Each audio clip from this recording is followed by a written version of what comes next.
Throughout history, mermaids have been a fascinating part of myths and legends. From the sirens of Greek mythology to modern pop culture icons, these half-human, half-fish beings have intrigued storytellers and dreamers alike. But let's explore a question that is as bizarre as it is fascinating. What would mermaid meat taste like? Could it be a delicacy, or would it be a culinary nightmare? To answer this strange question, we must first break down the anatomy of a mermaid. A mermaid's upper body is often depicted as human-like, with skin, muscles, and even a respiratory system similar to ours. But their lower half, well, that's where things get interesting. In humans, red meat comes from slow-twitch muscle fibers, rich in myoglobin, which helps store oxygen for endurance activities. Meanwhile, most fish have white meat because they rely on fast-twitch fibers for short bursts of speed. However, some fish, like tuna and swordfish, have red meat due to their high-endurance swimming and greater oxygen needs.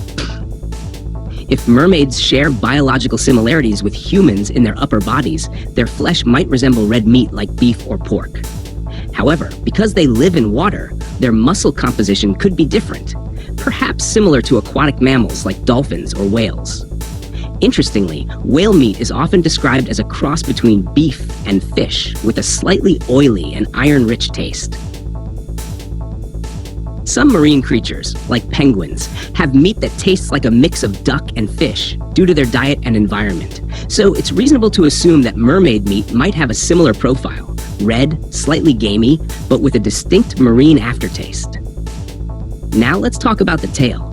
If mermaids swim like fish, their lower half would likely have dense, muscular tissue suited for constant movement. That could make the meat similar to tuna or swordfish, firm, rich in omega-3 oils, and possibly a delicacy for the elite. However, there's a catch. Unlike fish, mermaids likely have a circulatory system similar to mammals, meaning their blood is iron-rich. Too much iron in the meat could give it a metallic taste, much like overcooked beef liver. That could make the tail a hit or miss, either a delicacy or something better suited for compost. Assuming mermaids exist, and someone actually tried to eat one, would it even be safe? Marine creatures accumulate mercury and heavy metals from the ocean, which is why large fish like sharks and tuna can be dangerous in high quantities.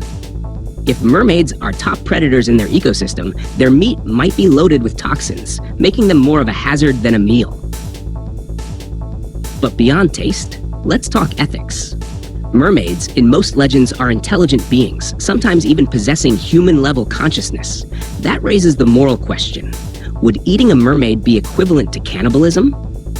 Many cultures have revered mermaids as sacred, and hunting them would likely be seen as taboo, just like eating dolphins in many parts of the world today. With the rise of lab-grown meat, who's to say that mermaid meat won't be on the menu in the future? Created without harming any mythical creatures? Scientists are already growing real tuna meat from cells in labs, so a fictional mermaid steak might not be so far-fetched. So, in the end, mermaid meat might be a mix of tuna, whale, and red meat, with a potential metallic aftertaste. But the bigger question remains. Should we even be thinking about eating them? Perhaps mermaids are best left in the world of myths and legends, untouched by the culinary world. If you enjoyed this deep dive into mermaid mythology and food science, don't forget to like, subscribe, and hit that notification bell. Let me know in the comments, if mermaids were real, would you try a bite? See you next time.